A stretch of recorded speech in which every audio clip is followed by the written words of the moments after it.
We are going to talk about productivity and productivity tactics. Productivity is highly personal. Everyone is uniquely wired and has different routines. As a result, not all productivity tactics will mesh comfortably with your life, not to mention the fact that you may simply not want to follow some of the advice I offer. Experiment with as many as of these focus tactics as you can and adopt whatever works for you. I am going to tell you a fact that study shows we can work for an average of just 40 seconds in front of a computer before we are either distracted or interrupted. I went from viewing multitasking as a stimulating work hack to regarding it as a trap of continuous interruptions. While trying to do more tasks simultaneously, we prevent ourselves from finishing any one task of significance. And I began to discover that by focusing deeply on just one thing at a time, we become the most productive version of ourselves. Above all else, I began to view attention as the most important ingredient we can add if we are to become more productive, creative, and happy at home or at work. When we invest our limited attention intelligently and deliberately, we focus more deeply and think more clearly. This is an essential skill in today's world when we are so often in distracting environment doing brain heavy knowledge work. So we are gonna head back to the tactics which can help us to improve in productivity. Number 1. Put your phone out of sight. When your mind is even slightly resisting a task, it will look for more novel things to focus on. Our smartphones are a great example. They provide an endless streams of bite-sized, delicious information for our brains to consume. Distractions and interruptions are infinitely easier to deal with before they become a temptation. Start seeing your smartphone for what it really is, a productivity black hole that sits in your pocket. It may take your brain a few minutes to adjust to not having your phone a pad attached at your hip, but trust me, it's worth powering through the initial resistance. It's never healthy to be dependent on something addictive, shiny rectangular devices included. Number 2. Mind your environment. Modifying your environment is one of the top ways to cultivate your focus.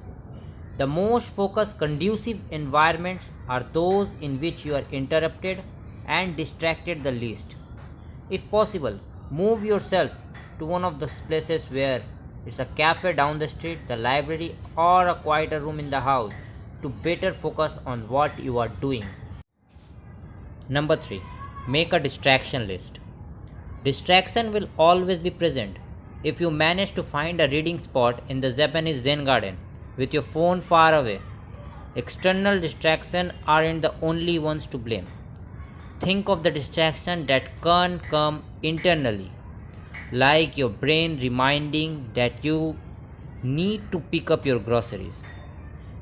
Whenever I have to focus, I adopt the two tactics which I spoke about earlier, and I always carry a pen and a notepad with me. In the notepad, I write every distraction that makes its way into my mind, things I need to follow up on, tasks I can't forget, new ideas, and so on. Maintaining a distraction list as you read will capture the important things that flow to the surface of your consciousness. Writing them down to make sure they don't slip through the cracks will let you refocus on the task at hand. Number 4. Question whether what you are doing is worth consuming at all.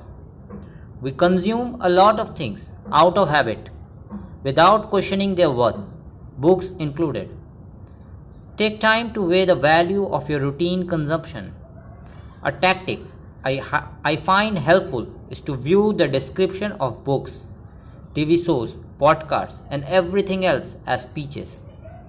For your time and attention, ask yourself, after consuming one of those products, Will you be happy with how you invested your time and attention? Just as you are what you eat, you are what you pay attention to. Attention is finite and is the most valuable ingredient you have to live a good life. So make sure everything you consume is worthy of it. Number 5. What to do when you notice your focus wavering. Your ability to focus isn't limitless. While you can improve your attention span, it's only a matter of time until it begins to waver. This often takes the form of your mind wandering away from the words on the page to the thoughts in your head. This is perfectly normal and human. This wandering can be remarkably powerful when harnessed. Ending with a quote. On the surface, the results can seem a bit like magic, but magic stops being magic the moment you know how it's done.